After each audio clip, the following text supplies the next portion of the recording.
Merry Christmas, Nick and Adrian. Kristen and I thought it would be fun to put together a little Whaddada Murawskis Know Christmas edition, obviously inspired by What Do You Know Trivia, which has become a great part of our week every week, being able to see you guys and work on trying to break it into the top 50 of scorers at trivia. So the game format is exactly the same. We made up all of these questions except for one of the photo identification rounds.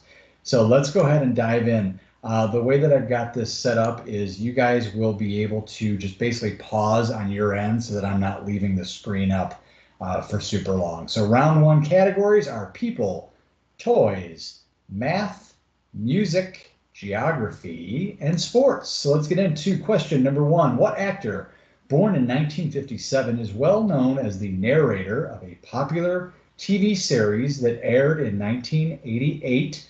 He is most recognized as a supporting character in two of the three installments of a major film franchise, as well as a supporting character in another movie, which spawned a sequel, of which he also starred. All four of the films in question were released between 1990 and 1994. Question number two, toys. What toy, which was initially released in 1996, retailed for $28.99, but sold for as much as $1,500 online by the end of 1997 after Rosie O'Donnell sparked a nationwide craze by featuring it on her talk show? Question number three, math. Multiply the number of ghosts that visit Ebenezer Scrooge, not counting Marley, by the number of maids a milking, and add the number of dollars that Uncle Billy misplaces in It's a Wonderful Life.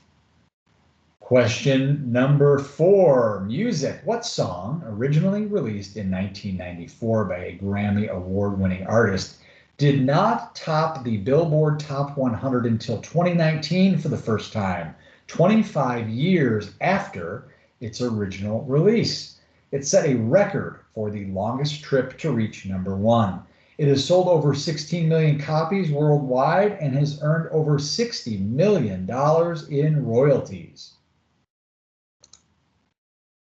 Question number five, geography. A Christmas Story is set in one state but is filmed in another. The two states border each other. Name the two states.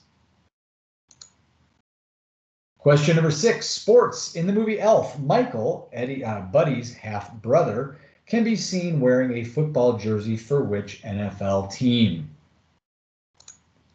Well, I hope you guys enjoyed round number one and have your answers already. Again, I hope you got the gist of just hitting pause at your convenience so you can spend as much time on each question as possible. Without further ado, let's dive into the answer. So question number one, the answer was Daniel Stern. He was in Home Alone 1 and 2 and City Slickers 1 and 2, and he was the voice of Kevin Arnold on The Wonder Years, obviously the adult voice or narrator for Kevin Arnold.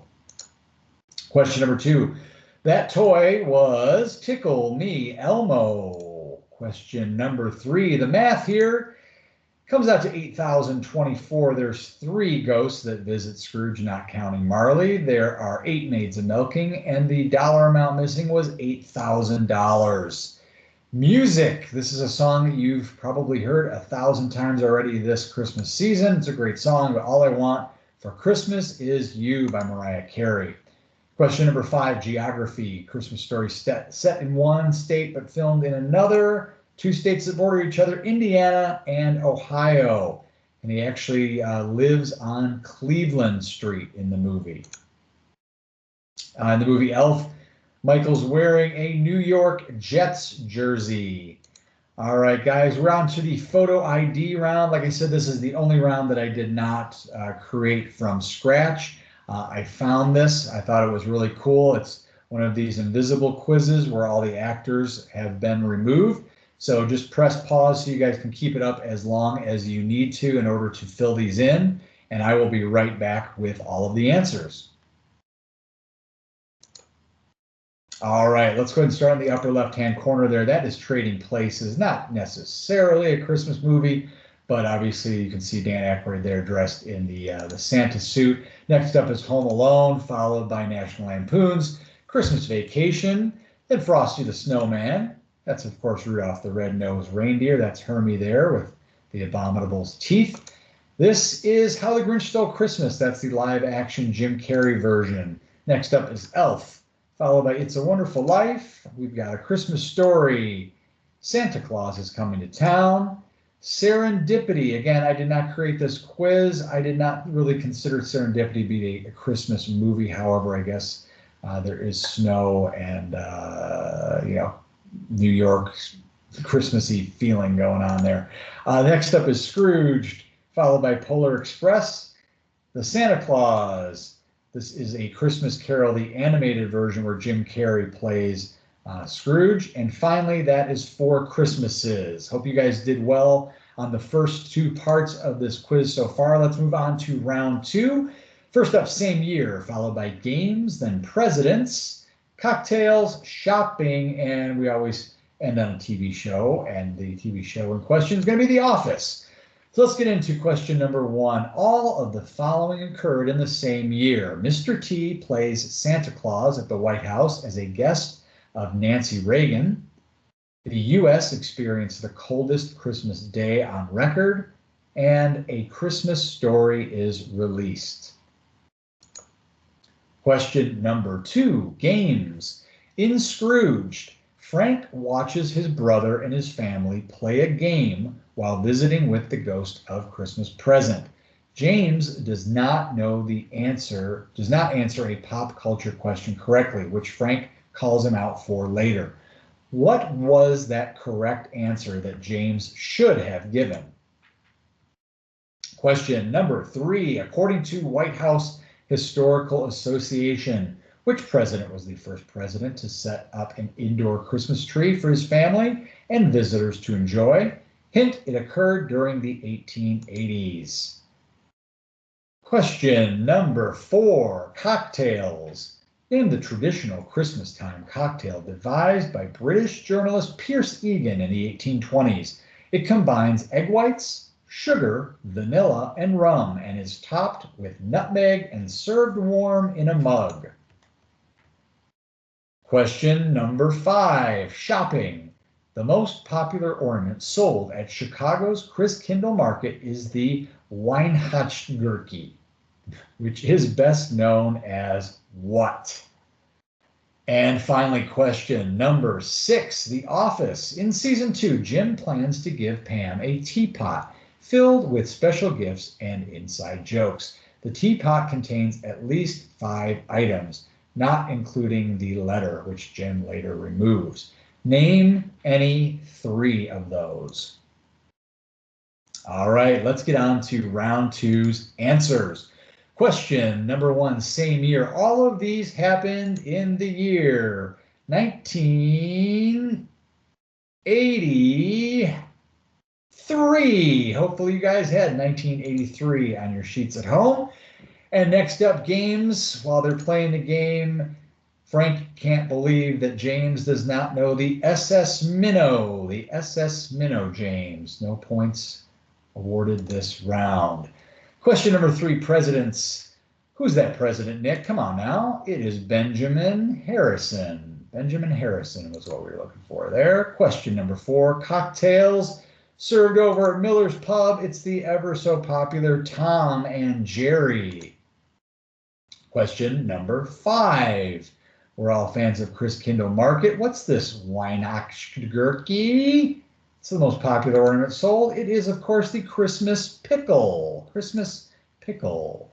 Question number 6, in The Office. Let's see here. There was a cassette. There was a high school yearbook photo of Jim, a boggle timer, 2 hot sauce packets that Pam mistook as ketchup, and a miniature golf pencil. So hopefully you got at least 3. Kudos to you if you got all 5. Let's move on to the next round, which is Christmas quotes. I thought it would be fun to kind of pick out some of the not so popular quotes in Christmas movies that are also not super Christmassy, and you'll see what I mean. So I'll leave each one up here for a second. You guys can pause it on your end. There's about 4 on each screen. Here we go.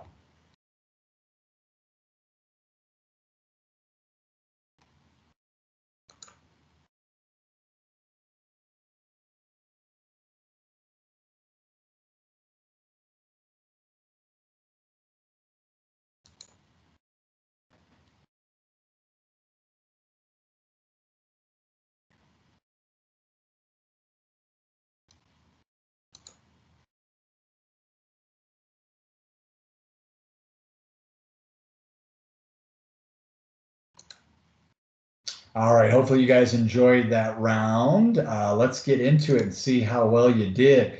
That's pretty low, mister. If I had a rubber hose, I would beat you. That's at the end of National Lampoon's Christmas Vacation. I don't suppose you'd like this old secondhand job, would you? It's a Wonderful Life, obviously taken out of context, sounds like a very strange quote from It's a Wonderful Life. No, this is man's work. Donner says that when they're going to look for Rudolph and Rudolph the Red-Nosed Reindeer, and he basically tells his wife to stay home. Your soul is an appalling dump heap overflowing with the most disgraceful assortment of deplorable rubbish imaginable, mingled up in tangled up knots. That is from the Holly Grinch Stole Christmas. That's You're a Mean One, Mr. Grinch. The first thing I'm going to do is bite off every one of these little fingers, one at a time. Not very Christmassy of you there, Joe Pesci. That's from Home Alone. I don't care that you're nuts. I don't care that you're my son. Get out of my life now. That's from Elf. Scrape them off, Claire. You want to save somebody? Save yourself. That's from Scrooged. When he gets to hurting inside and can't use his emotion words, he takes to streaking. That's from Four Christmases. Toys are hereby declared illegal, immoral, unlawful, and anyone found with a toy in his possession will be placed under arrest and thrown in the dungeon. That is my best Burgermeister Meisterburger from Santa Claus is Coming to Town. Even weirdos are cute when they're babies. If anybody was going to get this, it would be you guys. It's a Muppet Family Christmas. Another one kind of aimed right at you guys. Die, you son of a. That's when Joe can't bring himself to swear because he's been around kids' television his entire life. That's Ernest Saves Christmas. But maybe he's but maybe he's only a little crazy, like painters or composers or some of those men in Washington. That's from Miracle on 34th Street. Yippee-ki-yay, motherfucker is from, of course, Die Hard. Debatable whether it's a Christmas movie, probably not so much, but hey, it's on this time of year. Only I didn't say fudge. I said the word, the big one, the queen mother of dirty words, the F dash dash dash word. That is, of course, A Christmas Story. And finally, we shared a bowl of sugar. We did some shots of brown liquor, played with my shotguns, field dressed a cat, looked for women. That's coming out of Tim Allen's mouth. That is from the Santa Claus. Well, guys, that just about does it here for this edition of What Did Murawskis Know Christmas. I hope you guys really enjoyed it. We thoroughly enjoy all of our Friday nights, being able to spend time with you during what has been a very bizarre year. It's awesome to have that connection and that thing to look forward to every week. So Merry Christmas to you both. We love you guys and hope you have a great holiday season. We'll talk to you soon.